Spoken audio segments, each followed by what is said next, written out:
Good evening friends, welcome back to Lal classes. आज हम पढ़ेंगे नाउन से रिलेटेड केस टॉपिक को।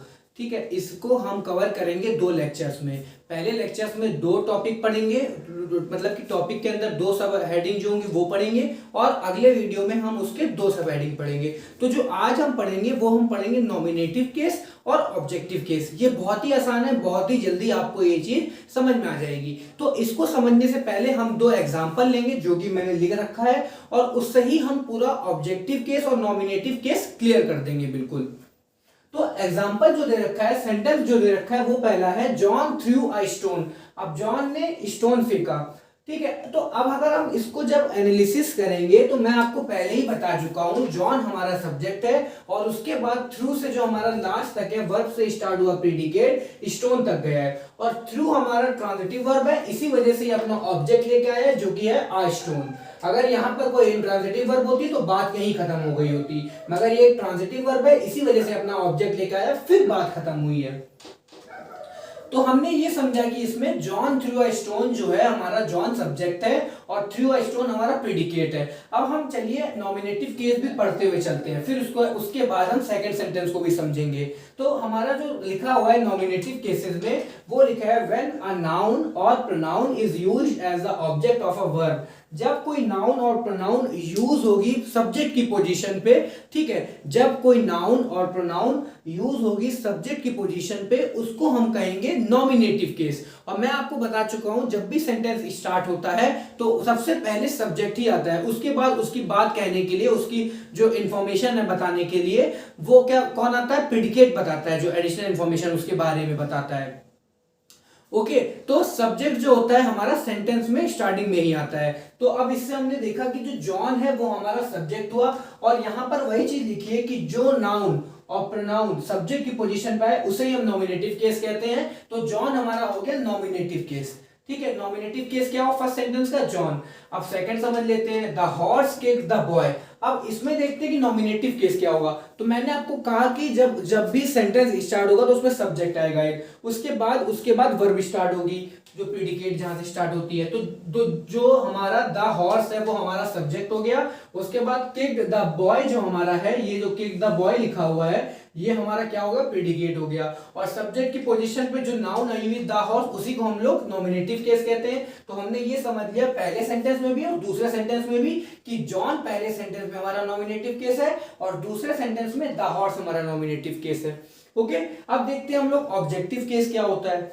ऑब्जेक्टिव केस वो होता है व्हेन अ नाउन और pronoun is used as the object of a verb. जब कोई नाउन और प्रोनाउन जो हमारा वर्ब होती है, जिसको हम लोग ट्रांजिटिव वर्ब भी कह सकते हैं, उसके बाद जो ऑब्जेक्ट आता है और प्रीपोजिशन के बाद भी जो ऑब्जेक्ट आता है, वह उस ऑब्जेक्ट पे जो भी नाउन आएगी और प्रोनाउन आएगी, उस पोजीशन को हम लोग ऑब्जेक्टिव केस कहते हैं। ध्यान से सुनिएगा, दो ही जगह हमारा ऑब्जेक्टिव केस आता है। कौन कौन सी जगह पर, पहला हो गया जो ट्रांजिटिव वर्ब के बाद जो ऑब्जेक्ट आती है, और दूसरा हो गया जो प्रीपोजिशन के बाद जो ऑब्जेक्ट आती है, वो उसको हम लोग ऑब्जेक्टिव केस कहेंगे। तो हालांकि जो हमने सेंटेंस लिखा है उन दोनों सेंटेंस में ट्रांजिटिव वर्ब दे रखी हैं। तो हमने देखा कि जॉन तो चलिए नॉमिनेटिव केस हो गया, जो कि हम पहले समझ चुके हैं। उसके बाद अब आगे देखते हैं, थ्रू हमारा क्या है, ट्रांजिटिव वर्ब है, उसके बाद ऑब्जेक्ट आता है। तो हाँ देखिए, अब ऑब्जेक्ट आता है, ऑब्जेक्ट की जगह पर क्या है, आ स्टोन। अब ये जो नाउन आई हुई है यही हमारा ऑब्जेक्टिव केस हो गया। मैं वही बता रहा हूं कि ट्रांजिटिव वर्ब के बाद जो ऑब्जेक्ट आता है वो हमारा ऑब्जेक्टिव केस होता है। तो इसी वजह से आ स्टोन हमारा ऑब्जेक्टिव केस हो गया। अब देखते हैं सेकंड, किक्ड हमारा ट्रांजिटिव वर्ब है, उसके बाद जो द बॉय आया हुआ है ये हमारा ऑब्जेक्टिव केस हो गया इसमें भी। ठीक है, तो इससे हमने ये समझा कि नॉमिनेटिव केस क्या होता है और ऑब्जेक्टिव केस होता है क्या होता है। देखिए, अब हम समझते हैं कि अगर हमको क्वेश्चन करना हो कि नॉमिनेटिव केस के लिए अगर हम क्वेश्चन करना चाहे तो उसमें हम कौन सा प्रोनाउन और रिलेटिव प्रोनाउन लगाएंगे। ओके, कौन सा प्रोनाउन यूज करेंगे। तो देखिए, जब भी हमको अगर नॉमिनेटिव केस के लिए कोई प्रोनाउन और रिलेटिव प्रोनाउन, जिसको हम प्रोनाउन कहते हैं, अगर उसको क्वेश्चन में पूछना है तो उसके लिए हम, जब अगर वो इंसान होगा, पर्सन होगा, तो हु का यूज करेंगे, और अगर वो थिंग होगी तो व्हाट का यूज करेंगे। जैसे पहला जो सबसे पहला सेंटेंस लिखा है वो लिखा है जॉन थ्रू अ स्टोन। अगर जॉन की जगह पर जॉन जो है, अगर कोई थर्ड पर्सन है तो वो यही पूछेगा ना, उसको तो ये नहीं पता कि ये जो हमारा पत्थर है वो किसने फेंका, वो तो ये जानता नहीं कि पत्थर किसने फेंका, तो वो यही बोलेगा कि हु थ्रू अ स्टोन। तो अब देखिए, सब्जेक्ट की पोजीशन पे जॉन जो हमारा पर्सन है, तो इसी वजह से हमने हु का यूज किया। Who through a stone. तो इस आंसर क्या आएगा, जॉन थ्रू अ स्टोन। देखिए अब ये बिल्कुल क्लियर हो गया। और जॉन कहां पर आया, जॉन थ्रू अ स्टोन बिल्कुल सब्जेक्ट की ही पोजीशन पर आया, इसीलिए नॉमिनेटिव केस हुआ। ओके, अब देखते हैं कि आ स्टोन हमारा देखते हैं कहां पर है। आ स्टोन हमारा ऑब्जेक्टिव केस की जगह पर है। और देखिए टू फाइंड द ऑब्जेक्टिव, अब अगर हमको ऑब्जेक्टिव, और देखिए ऑब्जेक्टिव और एक्यूसेटिव केस एक ही होते हैं, दोनों का मतलब एक ही होता है। ओके, और जब हमको इनके लिए कोई क्वेश्चन पूछना है तो इसके लिए रिलेटिव प्रोनाउन व्हाट का यूज किया जाता है। थिंग के लिए व्हाट का यूज किया जाता है। तो व्हाट का जब यूज किया जाएगा तो हम कैसे कहेंगे, हम कहेंगे व्हाट डिड जॉन थ्रो। ठीक है, कि जॉन ने क्या फेंका। अगर मैं कहता हूं what did John throw, what did John throw question mark, तो आंसर क्या आएगा, स्टोन। अब ये स्टोन कैसे है, तो इससे अगर हम पूरा एक सेंटेंस बनाएंगे तो क्या होगा, जॉन थ्रू अ स्टोन। अब देखिए जब थ्रू के बाद जो हमारा स्टोन आया वो ऑब्जेक्टिव केस पे आया है, तो इससे हमें ये पता चल गया जब हमको ऑब्जेक्टिव केस से कोई क्वेश्चन पूछना होगा और अगर वो ऑब्जेक्टिव केस की जगह पर आ रहा है तभी हम क्वेश्चन पूछेंगे, तो उसके लिए प्रोनाउन जो यूज होगी हमारी वो होगी व्हाट। ओके, अब हमने पहले सेंटेंस का बिल्कुल क्लियर कर लिया।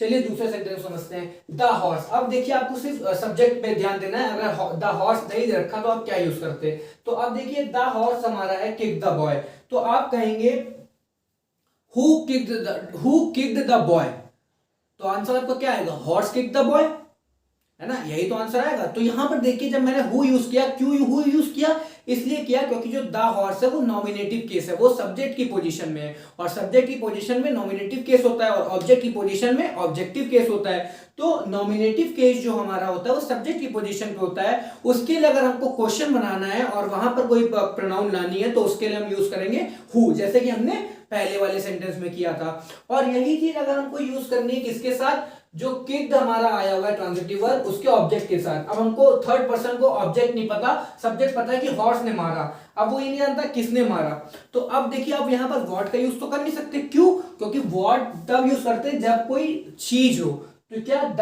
बॉय जो है वो कोई चीज है, नहीं, वो एक पर्सन है। और सबसे बड़ी बात है हु भी नहीं यूज कर सकते, क्यों नहीं यूज कर सकते, पर्सन होना चाहिए, हु पर्सन होना चाहिए, उसके बाद कंडीशन ये भी होनी चाहिए कि अगर सब्जेक्ट की पोजीशन पे होगा तभी हु यूज किया जाएगा, अदरवाइज ऑब्जेक्ट की पोजीशन पे होगा तो हुम यूज किया जाएगा पर्सन के लिए। तो हम क्वेश्चन हमारा क्या बनेगा, हुम डिड द हॉर्स किक, ये हमारा क्वेश्चन बनेगा।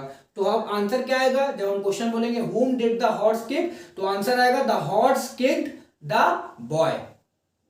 ओके, तो यहां देखिए जो आंसर है the horse kicked the boy. तो आशा करता हूं कि आपको ये चीज बहुत अच्छे से समझ आई होगी।